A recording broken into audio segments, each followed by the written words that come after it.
Então, qual que é o jeito certo, digamos assim? Como que você pode dizer que está investindo globalmente? Quando você está literalmente investindo em outro país, geograficamente falando, em outra jurisdição. Então, no final das contas, esse é o objetivo, é ter a soberania financeira. Se você está em real, você está 100% em real, sem nenhuma proteção, você está 100% sob a soberania financeira do Banco Central. Você não tem a soberania financeira para você. Quando você começa a diversificar em jurisdições, etc., você aumenta o seu grau, digamos assim, se pudesse ter um termômetro da soberania financeira, você aumenta o seu grau de soberania financeira. Você melhora nesse quesito. Então, você elimina a interferência da política monetária brasileira, da política fiscal brasileira sobre o seu patrimônio. Então, eu vou falar para vocês como que se faz, né? Quais são as duas formas, na minha visão, que existem de você ser um investidor global, de você investir globalmente. A primeira delas é você simplesmente abrindo conta numa corretora fora do Brasil, pode ser nos Estados Unidos, na Europa, enfim, o que for, e mandar o seu dinheiro para lá e investir uma parte, pelo menos, do seu patrimônio. Eu não estou falando que você deve mandar tudo para lá, tem que ser aos poucos também, porque depende do momento do dólar e tal. O dólar agora está mais caro, quando ele recuar, você pode mandar mais um pouco de dinheiro e etc. Né? Então, essa é a primeira forma, você abrir uma conta lá na corretora lá fora e investir. Então, eu vou falar agora para vocês quais são as 5 corretoras, as 5 principais corretoras, pelo menos, que existem para você investir no exterior. Tá? E vou falar também as vantagens e desvantagens de cada uma. A primeira corretora é a Avenue, né, de avenida em inglês. E essa é uma corretora interessante porque ela é uma corretora de brasileiros, é uma corretora que fica lá nos Estados Unidos, mas ela foi fundada por brasileiros.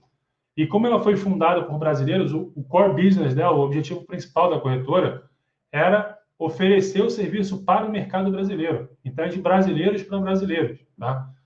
Então, eu diria até que essa aqui é a mais fácil que tem, beleza? Porque é uma galera que veio do mercado financeiro aqui do Brasil e foi lá para fora e abriu a corretora lá fora, vendendo o serviço para brasileiros. Vantagens: o câmbio é diretamente na plataforma. Você abre uma conta da mesma forma que você abre uma conta em qualquer corretora no Brasil, preenchendo uns dados ali e tal, e abriu a conta, tá? Aí você faz um TED para a conta lá que eles indicam, e lá dentro você aperta um botãozinho assim, num botão você faz o câmbio. Tem lá o saldo em real, você aperta um botão, bum, vira dólar, tá? Na mesma hora. Ou pode ser no dia seguinte também, depende do tipo de câmbio que você quer fazer. Então o câmbio é diretamente na plataforma. Você tem um plano gratuito de corretagem também de até 10 ordens por mês. E tem suporte de imposto de renda em português. Então, esses aqui são os caras que eles dão lá todos os documentos que precisa para a galera declarar imposto de renda aqui no Brasil, tranquilo. Desvantagens: tem taxa de spread relativamente alta, tá? E eles não têm todos os ativos que existem no mercado americano, tá? E tem alguns ativos que não, pelo menos por enquanto, pelo que eu tenho visto aí, eles planejam em algum momento aumentar essa quantidade de ativos, vai acontecer isso, mas por enquanto tem disponibilidade de alguns ativos. Por exemplo, você não consegue na Avenue operar opções, mercado de opções lá nos Estados Unidos. Tem mais ações, ETFs e tal, mas opções não, beleza? A segunda corretora é a Passfolio. Passfolio se escreve P-A-S-S Folio. Tá? Ela é uma startup em São Francisco e é basicamente tudo pelo aplicativo. Né? Ela não tem taxa para negociar ações, você pode comprar $1 se você quiser de alguma ação, tem suporte em português, tem suporte para imposto de renda, tá? Permite também depósitos via TransferWise e remessa online, que são serviços de câmbio aí online. Oferece também câmbio dentro da plataforma, aceita depósitos, inclusive em Bitcoin e criptomoedas, e também possui ali um programa de indicação, para você indicar seus amigos e ganhar alguma coisa. A desvantagem é que ainda não oferece uma plataforma web e desktop, é só um aplicativo. Se não me engano, é um aplicativo só para iPhone, tá? E o aplicativo, segundo alguns relatos, aí é um pouco pesado e lento, não é muito fluido, beleza? Mas também é uma corretora que dá mais facilidade aí para investimento lá fora. Uma outra corretora, a terceira, é a Stake. A Stake é uma corretora australiana, ela abre o mercado também para o mundo todo, inclusive para investidores brasileiros. Vantagens: tem acesso a mais de 3.700 ações e ETFs americanos, taxa zero de corretagem ilimitada, também tem atendimento em português e também oferece câmbio dentro da plataforma. Esse negócio de oferecer câmbio na plataforma é uma vantagem muito grande, porque quem já fez operação de câmbio aqui sabe o quanto é burocrático e chato e demora.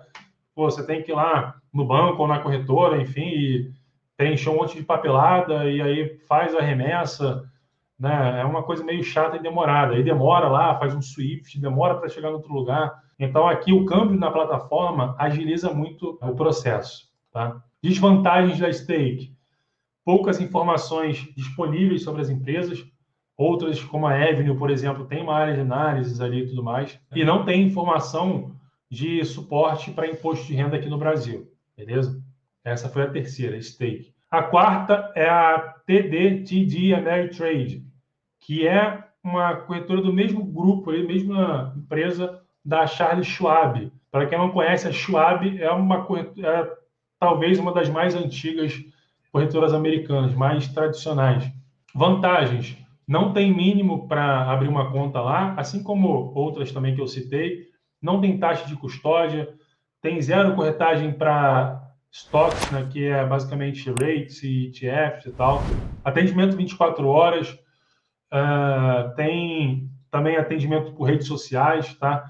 Desvantagens: atendimento só em inglês, não oferece câmbio na plataforma, então aqui nesse caso você tem que fazer uma remessa, mas você pode mandar os documentos por e-mail e tudo mais, e não tem suporte de imposto de renda para o Brasil. A outra vantagem que eu não citei é que ela dá acesso a mais mercados, tá? Que outras corretoras não dão, como o mercado de opções, por exemplo.